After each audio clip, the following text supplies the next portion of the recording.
Você conhece as igrejas esculpidas na rocha da Etiópia?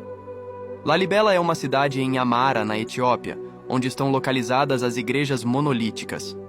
As igrejas de Lalibela foram escavadas na rocha no século XII por ordem do rei Lalibela. São 11 igrejas ligadas por túneis, construídas para representar uma nova Jerusalém, em um período em que o acesso à Terra Santa era dificultado por conflitos.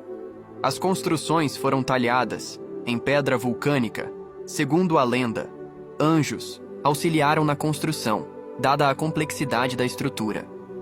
Algumas continuam sendo usadas até hoje para orações e celebrações religiosas. Entre as mais famosas está Beth Georges, Igreja de São Jorge, feita em forma de cruz, e Beth Medane Alem, a maior igreja monolítica do mundo.